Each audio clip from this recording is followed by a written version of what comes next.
Good morning dear students. मैं हूँ Kiran Dhill, assistant professor in physics in government girls college 12। और आज का हमारा जो लेक्चर है वो है about gradient of a scalar field. और 11th 12th BSc first year आप लोग ये सब पढ़ते आए हैं, ग्रेडियंट, स्केलर और कर्ल, डाइवर्जेंस। तो कुछ नई चीज़ें इंक्लूड करते हुए और बाकी वैसा ही सिमिलर है। आज हम पढ़ने वाले हैं gradient of a scalar field. तो क्या होता है, स्केलर जैसे अदिश राशि होती है, ठीक है, जिसका मान क्या है, दिशा पे डिपेंड नहीं करता है। हमारे पास दो सम अदिश पृष्ठ हैं, S1 एंड S2।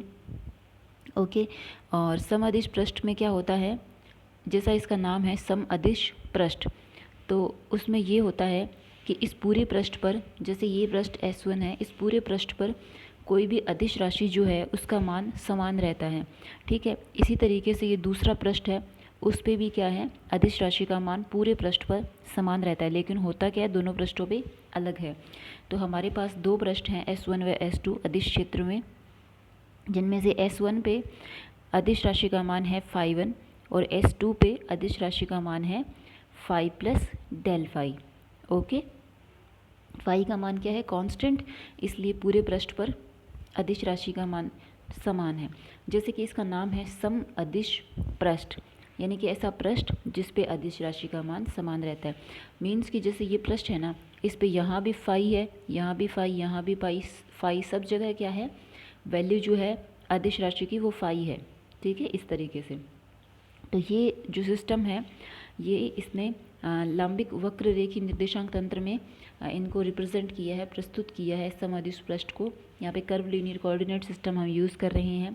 इस सिस्टम के अंदर जो S1 पृष्ठ है वो मूल बिंदु से r वेक्टर डिस्टेंस पे है, ठीक है, और जो S2 पृष्ठ है उस पे कोई बिंदु Q है जो कौन सी डिस्टेंस पे है, r plus del r vector पे। यानी कि S1 पे बिंदु P और S2 पे बिंदु Q, ये मूल बिंदु से r vector and r vector plus del r vector दूरी पर स्थित है। इन दोनों बिंदुओं के बीच की जो दूरी है PQ, वो है डेल आर वेक्टर। ठीक है, इन दोनों बिंदुओं के मध्य का विस्थापन क्या है, PQ डेल आर वेक्टर है। यहाँ पे P और Q दोनों बिंदु जो हैं वो समअदिश पृष्ठ S1 और S2 पे स्थित हैं। ये r वेक्टर जो है वो फंक्शन किसका है, U1 U2 U3, क्योंकि कर्व लीनियर कोऑर्डिनेट सिस्टम में यही होती है कोऑर्डिनेट लाइंस, निर्देशांक रेखा U1 U2 U3। ठीक है, तो ये r वेक्टर किसका फंक्शन होगा, U1 U2 U3 का। अब हम यूँ कहें कि जो अदिश राशि है उसके मान में PQ की दिशा के अनुदिश परिवर्तन की दर, अदिश फलन क्या है, देखो S1 पे तो अदिश फलन है फाई और S2 पे कितना है, डेल फाई, तो डेल फाई प्लस फाई। तो S1 से S2 पे जाते हैं तो अदिश राशि के मान में कितना परिवर्तन आता है, डेल फाई, और PQ जो दूरी है डेल आर, उसके सापेक्ष कितना आएगा, del phi by del are.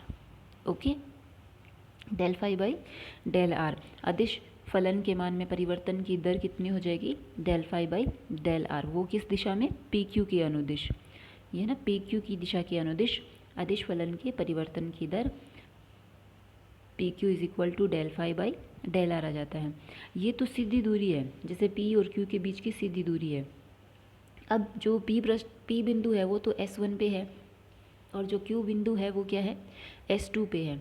ठीक है, तो S1 और S2 के बीच, दोनों पृष्ठों के बीच में जो न्यूनतम दूरी है वो है PR, लंबवत दूरी होती है ये। जैसे एक पृष्ठ ये है, एक पृष्ठ ये है, इस पे कोई बिंदु यहाँ है, इस पे कोई बिंदु यहाँ है, इन दोनों बिंदुओं के बीच की दूरी ये है, तो ये एक तरीके से इस S1 और S2 के बीच की दूरी है। ठीक है, लेकिन ये क्या है, थोड़ी ज़्यादा है। अगर हम सीधी दूरी लेते तो वो क्या होती, न्यूनतम होती। ये क्या है, थोड़ी जैसे आप ये एक तरीके से आप इस एंगल को ऐसे देखो, हमें जाना कहाँ है, इस बिंदु पे जाना है, या ये बिंदु और ये बिंदु, दोनों बिंदु क्या है, एक ही दिशा में है, एक ही मतलब लाइन पर हैं। तो आप जब इस बिंदु से इस S2 पृष्ठ, मानो इसको इस S2 पृष्ठ पे जाना चाहते हो, तो चाहे तो आप ऐसे चले जाओ, चाहे आप ऐसे चले जाओ, S2 पृष्ठ पे पहुंचोगे। लेकिन आप जब इस पथ का यूज़ करते हो तो फिर आपको ज़्यादा दूरी तय करनी पड़ती है, और इस पाथ का यूज़ करोगे तो कम दूरी तय करनी पड़ती है। ऐसा ही इसमें है, P से Q के दौरान ये S1 से S2 पे तो जाता है फलन, अदिश फलन क्या हो जाता है, फाई से फाई प्लस डेल फाई। लेकिन यहाँ पे P से Q में तो क्या है, जो दूरी तय होगी वो डेल फाई बाई, या अदिश फलन में परिवर्तन की दर del phi by del r होगी। लेकिन इसमें क्या है, उसको कम दूरी तय करनी पड़ेगी पी आर में, और ये सीधी दूरी क्या कहलाती है, डेल एन। ठीक है, S1 व S2 पृष्ठों के बीच की न्यूनतम दूरी क्या है, डेल एन। अतः फलन के अधिकतम परिवर्तन की दर पृष्ठों की अभिलंबवत दिशा में होगी। यानी कि हमारा फंक्शन जो है वो P से Q पर जाने पर दूरी के साथ कितना परिवर्तन होता है, del phi by del r. चूँकि डेल आर जाता है, ठीक है, बड़ी राशि है, अगर इसकी जगह del phi by del n लिखें तो ये छोटी राशि होगी, है ना। तो इसका मतलब ज़्यादा डेल एन क्या है, छोटी राशि होगी। अगर मान लीजिए 4 में 2 का भाग दें तो 2 आएगा, 4 में 3 का भाग दें तो कम आएगा। बड़ी राशि का भाग देने से क्या है, कम वैल्यू आती है। तो यहाँ पे बड़ी राशि का भाग देंगे तो कम वैल्यू आएगी, और छोटी राशि का भाग देंगे तो ज़्यादा, छोटी राशि का भाग देने से ज़्यादा आ रही है ना। तो इसलिए अधिकतम परिवर्तन कब होगा, del phi by del n की कंडीशन में। तब फलन के अधिकतम परिवर्तन की दर जो है वो पृष्ठों के अभिलंबवत, क्योंकि ये दिशा क्या है, दोनों पृष्ठों के अभिलंबवत परपेंडिकुलर है, इसीलिए पृष्ठों के अभिलंबवत दिशा में अधिकतम परिवर्तन होगा। यानी del phi by del r maximum कब होगा, जब del phi by del n होगा। ओके, इसको आप अवकलन के रूप में भी लिख सकते हो, d phi by d r maximum is equal to d phi by d n. अतः अदिश क्षेत्र में अदिश फलन के अधिकतम परिवर्तन की दर को अदिश क्षेत्र की प्रवणता कहते हैं। ये अदिश क्षेत्र में लिया था, और ये फाई क्या है, अदिश फलन है। इसके अधिकतम परिवर्तन की दर d phi by d r maximum, उसको क्या कहेंगे, अदिश क्षेत्र की प्रवणता या ग्रेडियंट कहते हैं। इसको हम ग्रेड से भी शो करते हैं, grad phi is equal to d phi by d n, n के ये परिणामी है। तो इसके साथ दिशा शो कर दी, दिशा क्या है, एकांक सदिश है ये एन के। तो ये क्या है, दोनों पृष्ठों के लंबवत दिशा होती है, d phi by d r maximum. प्रवणता को शो करने का तरीका है ग्रेड फाई। ठीक है, अब इसके दोनों तरफ आप डॉट डी आर से अदिश गुणनफल कर दो। जो ये वाली इक्वेशन है ना, इसमें डॉट डी आर कर दो, तो ये वाली टर्म जो है d phi by d r n cap dot d r. ठीक है, तो अदिश गुणनफल करने से n cap dot d r क्या होता है, जैसे ये तो है S1, ये है S2, ये दिशा है एन केप, और डी आर क्या है ये, तो ये क्या होता है, n cap dot d r जो होता है वो एक तरीके से डेल आर कोस थीटा होता है, which is equal to del n. ये थीटा एंगल जो इनके बीच में बन रहा होता है, एक लंबवत दिशा है और एक पी क्यू वाली जो डेल आर दूरी है वो।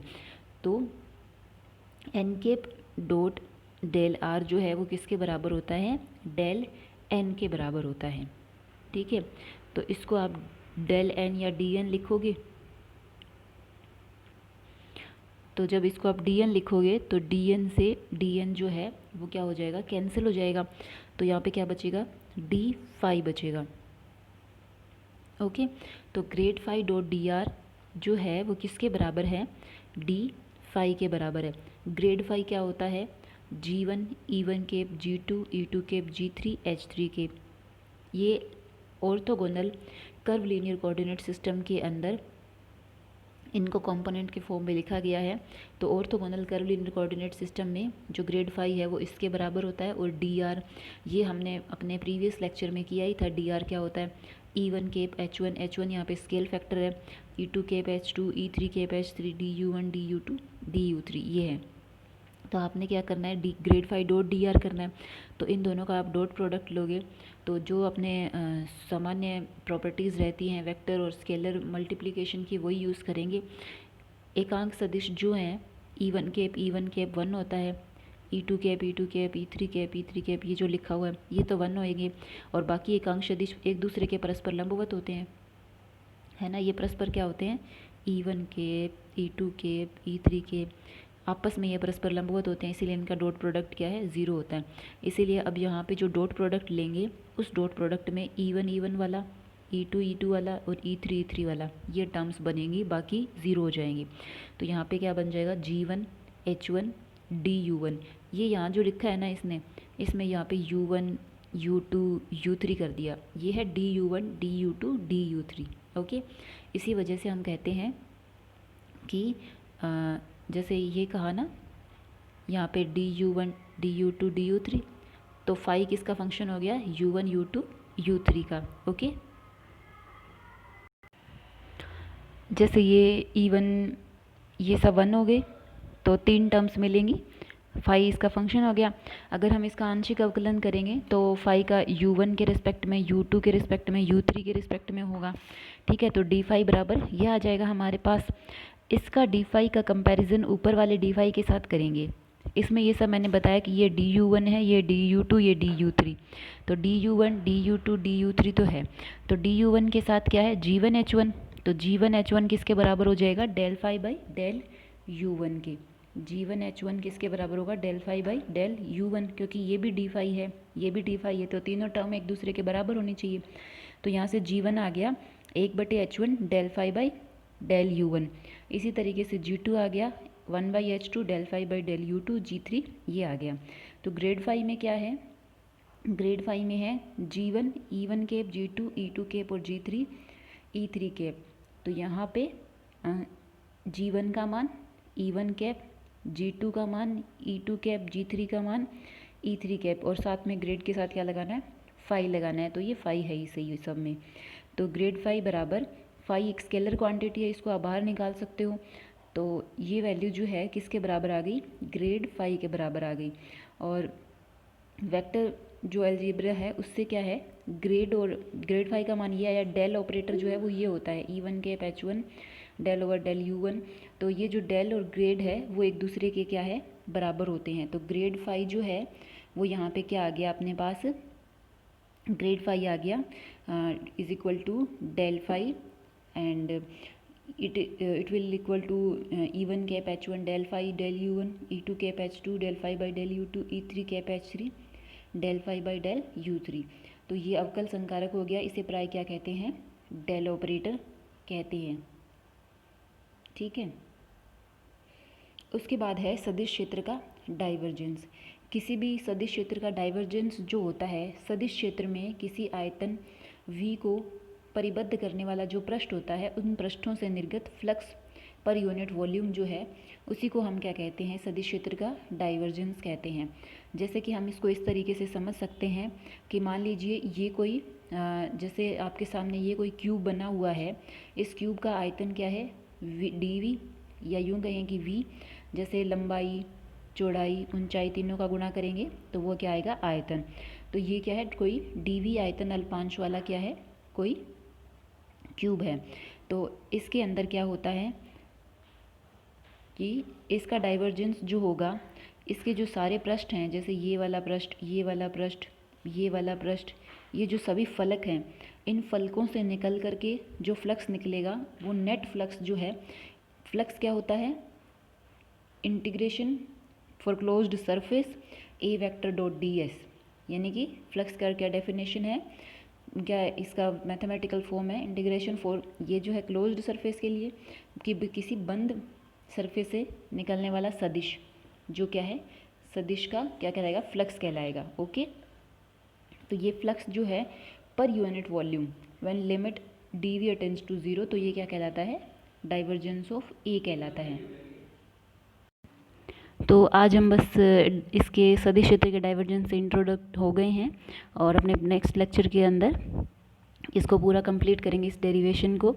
तो आप इस vector scalar gradient of scalar को अच्छे से पढ़ लेना, और साथ में नेक्स्ट भी पढ़ते रहिए, ताकि क्या है, जैसे आपको जब भी वीडियो अपलोड होए तो समझने में थोड़ी आसानी होए।